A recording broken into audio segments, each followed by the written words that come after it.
Olá, jovens, tudo bem? Então, neste vídeo aqui, nós vamos fazer o primeiro exemplo de um estudo de um caso de colisões. Neste exercício especificamente, nós vamos trabalhar uma colisão do tipo inelástica. Então, vamos lá para o enunciado. Ele diz o seguinte: um carro de porte pequeno, com massa M1 igual a 1.200 kg, avança para leste a 60 km por hora. Colide com um outro carro de porte maior com massa M2 de 3.000 kg, o qual avançava para o norte, a 40 km por hora. Após a colisão, ambos os carros formam um destroço só, ou seja, eles ficam unidos, amassados. E ele pede para a gente determinar a velocidade dos dois carros, do destroço, então, logo após a colisão. Então vamos lá, para começar o nosso problema, para a gente entender o que está acontecendo, como sempre, a gente vai fazer a nossa representação gráfica. Então, vou fazer um sistema de eixos aqui, onde de baixo para cima, verticalmente, eu coloquei a direção sul-norte, e da esquerda para a direita, na direção horizontal, eu coloquei então oeste-leste, ok? Sendo assim, o carro de pequeno porte, que eu vou chamar de massa M1 aqui em vermelho, ele tinha uma velocidade para leste, uma velocidade de 60 km por hora leste, então horizontal aqui da esquerda para a direita. Já o carro de porte maior, ele tinha então uma velocidade na direção vertical, sentido sul-norte, com um valor de 40 km por hora. E eu vou chamar de M2 aqui, o do segundo carro. E eles vão colidir num certo ponto, vamos supor que eles colidem aqui no meio, e neste ponto o destroço agora vai adquirir uma nova velocidade resultante. Então vai ficar algo desse tipo. Eles colidem e viram um destroço só, então eles vão se tornar uma peça só, como se fosse uma partícula única, que é a mistura dos dois, onde a massa total dessa partícula vai ser a soma M1 mais M2. E, consequentemente, esse sistema vai ter uma velocidade final resultante aí após a colisão, que provavelmente difere da primeira velocidade e da segunda velocidade aqui de ambos os carros. Então, o nosso objetivo, na realidade, é determinar qual é o módulo desta velocidade v, em preto aqui, e também para determinar a característica desse vetor, a gente precisa do ângulo θ. A gente quer saber qual que é esse ângulo θ aqui com relação aqui ao eixo horizontal leste. Então vamos lá, vamos começar aqui o nosso princípio. Bom, a gente sabe que se o sistema é um sistema de colisão, uma colisão inelástica, a gente consegue escrever sempre conservação de momento total igual a zero, porque afinal de contas, a força que atua em uma colisão, vai ser de uma proporção, de uma ordem de grandeza muito maior do que as forças externas de resistência do ar, atrito e coisas do tipo. Então a gente pode considerar que essa força de colisão, que é uma força interna, ela vai ser praticamente a única força atuante. Então, se a gente só tem força interna atuando, o nosso sistema tem a conservação de momento estabelecida. Logo, o momento total inicial tem que ser igual ao momento total final.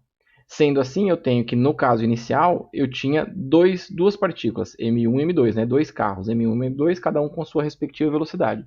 Logo, o momento total inicial é a soma dos momentos de ambos os carros. Então, do primeiro carro, M1 vezes o vetor velocidade V1, mais o momento do segundo carro, que é M2 vezes o vetor velocidade do carro 2. Sendo assim, como eu sei a característica vetorial dessas velocidades iniciais, eu posso colocar então M1 V1, o módulo de V1 na direção I, mais M2 módulo de V2 na direção J. Então este aqui é o momento vetorial aí, o momento linear escrito no formato vetorial. Agora, já após a colisão, o que a gente vai ter é que o momento, vamos chamar aí de momento final, ele vai ser dado pela massa total vezes a velocidade final, esse vetor velocidade final aqui. A massa total a gente sabe que é a soma das duas massas e o vetor velocidade final é o que eu quero determinar. Então, se eu igualar esses dois momentos, afinal de contas, o momento total se conserva, eu posso igualar essas duas equações aqui. Esta equação da esquerda com essa equação da direita. Igualando as duas e isolando a velocidade final, o termo da velocidade final, como eu tinha esse parênteses multiplicando, ele aparece do outro lado da equação dividindo. Então ficou M1V1, que era do carro 1, dividido pela massa total, mais M2V2 dividido também pela massa total do nosso sistema. Então este aqui é o vetor velocidade resultante do destroço aí, da peça da partícula unida aí dos dois carros iniciais. Sendo assim, se eu substituir os valores que o enunciado nos dá, M1 é 1.200 kg, a massa M1 mais M2 ficaria 3.000 mais 1.200. Então, a soma das massas é 4.200 kg, vezes o módulo da velocidade V1, que é 60 km por hora, na direção I. A mesma coisa aqui, substituindo os dados para m2 e a soma das massas totais, vezes a velocidade de V2, que é 40 km por hora. Então, resolvendo essas contas aqui, nós chegamos facilmente aí a um valor de aproximadamente, né, esta conta dá aproximadamente 17,1 na direção y, e a segunda conta aqui dá aproximadamente 28,6 na direção j. E como simplifica aqui quilograma e quilograma, quilograma e quilograma, sobra apenas a unidade de quilômetros por hora. Então a velocidade, o vetor velocidade aí numérico do nosso sistema, né, é dado por 17,1 i mais 28,6 j quilômetros por hora. Então este é o vetor velocidade. E se eu quero calcular o módulo, basta então eu tirar a raiz da componente x ao quadrado mais a componente y ao quadrado. Então isso aqui é o módulo de um vetor. A gente já aprendeu isso lá no começo do nosso curso. Então, fazendo essa conta aqui dentro da raiz quadrada e tirando a raiz, a gente chega ao módulo de uma velocidade final aí, né, do destroço do carro e dos dois carros batidos, como aproximadamente 33,3 km por hora. E aí a gente resolveu a primeira parte, agora basta a gente determinar o ângulo θ.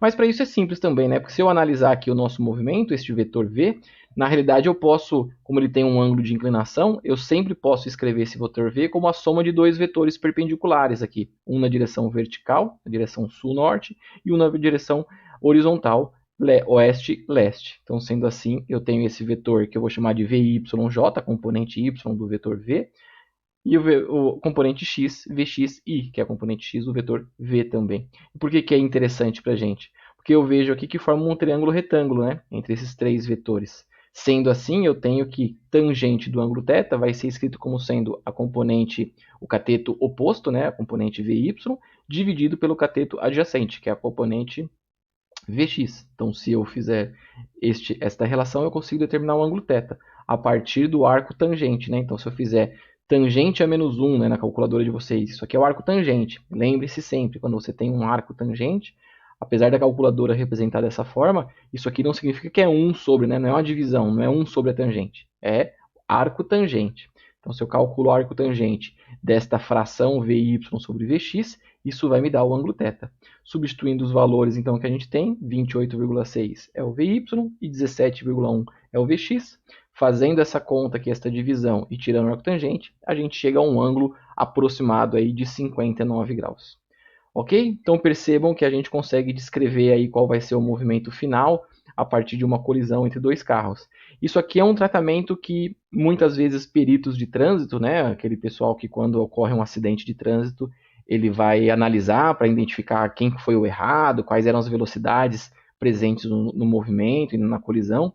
Então, o perito de trânsito, ele usa frequentemente o princípio de conservação de momento, e no próximo exercício, no próximo exemplo, a gente vai ver conservação de momento, caso de colisão elástica, a gente vai ver conservação de momento e conservação de energia cinética.